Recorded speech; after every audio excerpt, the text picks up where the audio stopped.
Hello everyone, welcome you to GK Tricks. इस video को हम रीट एग्जाम्स के लिए मनोविज्ञान के टॉपिक वाइज टेस्ट सीरीज को आगे बढ़ाते हैं।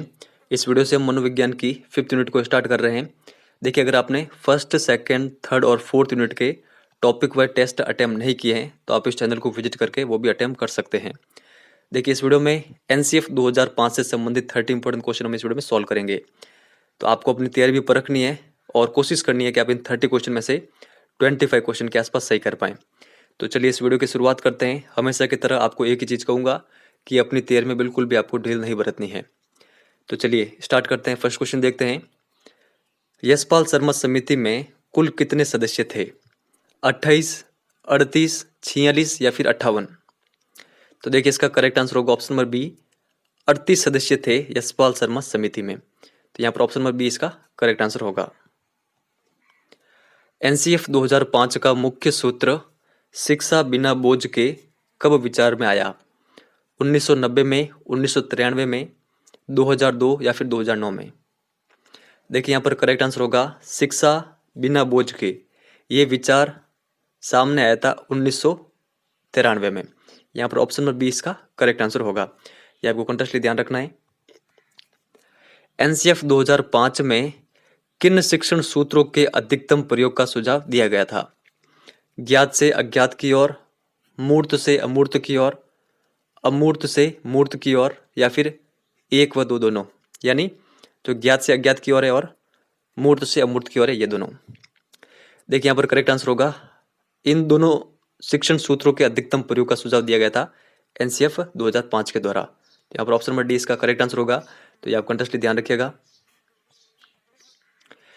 एनसीएफ 2005 का भाषा फॉर्मूला है एकल भाषी, द्विभाषी, त्रिभाषी या फिर कोई नहीं? देखिए, इसका करेक्ट आंसर होगा ऑप्शन नंबर थर्ड, त्रिभाषी। त्रिभाषी कौन कौन सी? देखो, प्रथम भाषा के रूप में जो राष्ट्रीय भाषा है वो, सेकंड अंतर्राष्ट्रीय भाषा और थर्ड स्थानीय भाषा। तो ये आपको ध्यान में रखना है। विद्यालय शिक्षा का अब तक का नवीनतम राष्ट्रीय दस्तावेज कौन सा है? एनसीएफ 2005, आरटी एक्ट 2009, एनसीईआरटी या फिर सीबीएसई? देखिए, यहाँ पर करेक्ट आंसर होगा option number first, NCF 2005। NCF 2005 का प्रमुख सूत्र क्या है? Learning without description, learning without burden, learning and burden या फिर नो वन? देखिए, यहाँ पर करेक्ट आंसर होगा एनसीएफ 2005 का प्रमुख सूत्र है learning without burden. Option number B यहाँ पर इसका करेक्ट आंसर होगा। एनसीएफ 2005 का प्रारंभ रविंद्रनाथ टैगोर के किस निबंध से होता है? सभ्यता, सभ्यता और प्रगति, प्रगति, इनमें से कोई नहीं? देखिए, यहाँ पर करेक्ट आंसर होगा ऑप्शन नंबर बी, सभ्यता और प्रगति निबंध से प्रारंभ होता है एनसीएफ 2005। एनसीएफ 2005 के अनुसार कौन सुविधादाता की भूमिका में होगा? छात्र, पाठ्यपुस्तक, शिक्षक या फिर कोई नहीं? देखिए, यहाँ पर करेक्ट आंसर होगा सुविधादाता की भूमिका में हमेशा रहते हैं शिक्षक। यहाँ पर ऑप्शन नंबर सी इसका करेक्ट आंसर होगा। एनसीएफ 2005 के अनुसार बच्चों की गलतियां क्यों महत्वपूर्ण हैं? यह समस्या को पहचानने में सहायता करती हैं, यह समस्या समाधान में सहायक होती हैं, यह समस्या को उत्पन्न करती है या फिर कोई नहीं? देखिए, इसका करेक्ट आंसर होगा बच्चों की गलतियां इसलिए आवश्यक है क्योंकि यह समस्या को पहचानने में सहायता करती है। ऑप्शन नंबर फर्स्ट यहाँ पर करेक्ट आंसर होगा। एनसीएफ 2005 में इनमें से किस परीक्षा संबंधी सुधारों को सुझाया गया था? कक्षा 10 की परीक्षा ऐच्छिक हो, प्रतियोगी परीक्षा ऐच्छिक हो, विद्यालय शिक्षा की विभिन्न अवस्थाओं पर राज्य स्तर की परीक्षा का संचालन हो या फिर सभी? यहाँ पर इसका करेक्ट आंसर होगा ऑप्शन नंबर ए, कक्षा 10 की परीक्षा ऐच्छिक हो। तो ये आपको ध्यान में रखना है। एनसीएफ 2005 के अनुसार बच्चों का प्राथमिक स्तर पर भाषा का माध्यम होना चाहिए। राष्ट्रीय भाषा, अंतर्राष्ट्रीय भाषा, मातृभाषा या फिर कोई नहीं? देखिए, यहाँ पर करेक्ट आंसर होगा ऑप्शन नंबर थर्ड, मातृभाषा। एनसीएफ 2005 के अनुसार कक्षा में शिक्षक की भूमिका कैसी होनी चाहिए? एक उत्प्रेरक के रूप में, निरंकुशवादी, एक तंत्रात्मक या फिर कोई नहीं। देखिए एनसीएफ 2005 के अनुसार शिक्षक की कक्षा में भूमिका होनी चाहिए एक उत्प्रेरक के रूप में। यहाँ पर ऑप्शन नंबर ए इसका करेक्ट आंसर होगा। एनसीएफ 2005 में अच्छे प्रश्न बनाने हेतु इनमें से किसे ठीक नहीं बताया गया है। अध्यापक प्रश्न बनाए, प्रोफेसर को भी प्रश्न बनाने में शामिल किया जाए, विद्यार्थियों से प्रश्न बनवाए जाए, केवल विशेषज्ञ ही प्रश्न बनाए। देखिए यहाँ पर जो ठीक नहीं बताया गया है एनसीएफ 2005 में वो है ऑप्शन नंबर सी, विद्यार्थियों से प्रश्न बनवाए जाए। तो आप ध्यान रखिएगा। एनसीएफ 2005 के अनुसार गणित शिक्षण का मुख्य उद्देश्य है बच्चों को अंक गणित का ज्ञान देना, बच्चों में गणित के प्रति रुचि पैदा करना, बच्चों में तार्किक चिंतन तथा समस्या समाधान योग्यता का विकास करना, बच्चों का संवेगात्मक विकास करना। देखिए इसका करेक्ट आंसर होगा ऑप्शन नंबर सी, बच्चों में तार्किक चिंतन तथा समस्या समाधान योग्यता का विकास करना। यह उद्देश्य रखा गया है गणित शिक्षण का एनसीएफ 2005 में। एनसीएफ 2005 के अनुसार शिक्षण के लिए किया जाता है, तो ऑप्शन नंबर ए दे रखा है, ज्ञान का निर्माण करने में सक्षम हो, रचनात्मक एवं सृजनात्मक शक्तियों का विकास करना, या फिर नैतिक गुणों का विकास करना, या फिर उपयुक्त सभी। देखिए करेक्ट आंसर होगा ऑप्शन नंबर डी, उपयुक्त सभी। एनसीएफ 2005 में गुणवत्ता आयाम शीर्षक के अंतर्गत महत्व दिया गया है भौतिक संसाधनों को, शिक्षित और अभिप्रेरित अध्यापकों को, बालकों के लिए ज्ञान के संदर्भ में संरचित अनुभव को, बालकों के लिए संरचित अनुभव एवं पाठ्यक्रम सुधार को। देखिए अधिकतर प्रश्न मैंने वो भी लिए हैं जो कि लास्ट बार एग्जामों में आए हुए हैं, चाहे सेकंड ग्रेड का एग्जाम हो या फिर रेट का एग्जाम हो। तो ये क्वेश्चन रेट एग्जाम में पूछा हुआ है, आप बताएं इसका सही आंसर क्या होगा।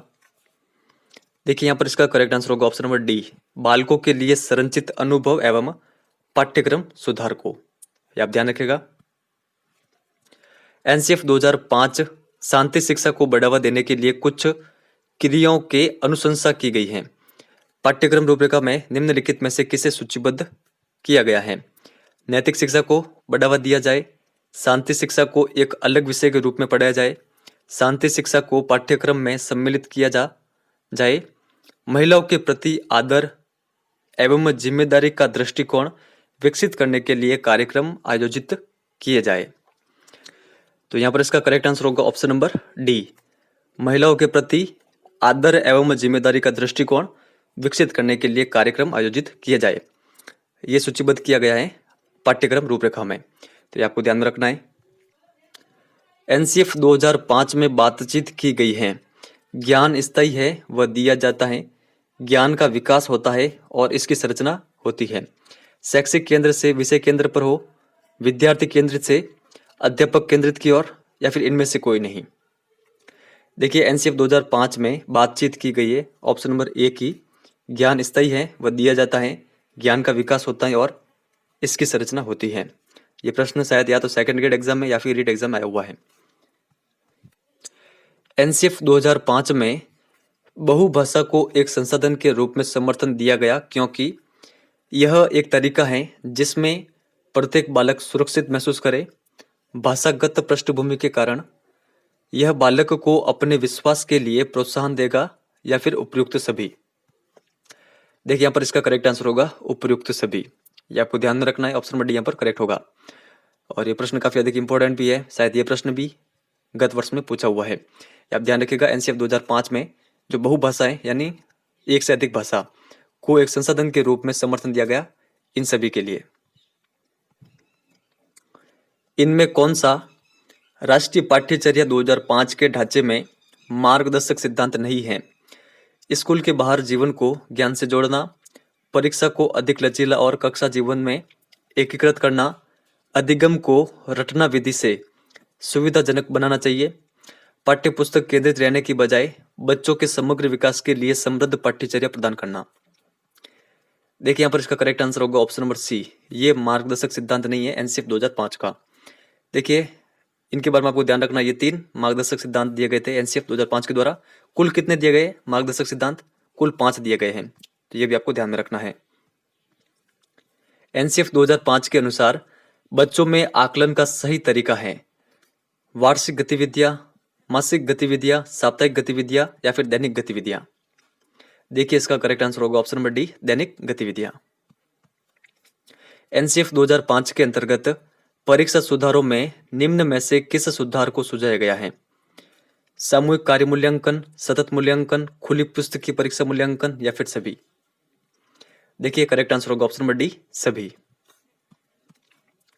एनसीएफ 2005 की संस्तुतियों के अनुसार कक्षा 1 एवं कक्षा 2 के विद्यार्थियों के लिए मूल्यांकन का तरीका होना चाहिए लिखित परीक्षा के आधार पर, प्रेक्षण के आधार पर, मौखिक परीक्षा के आधार पर या फिर कोई नहीं।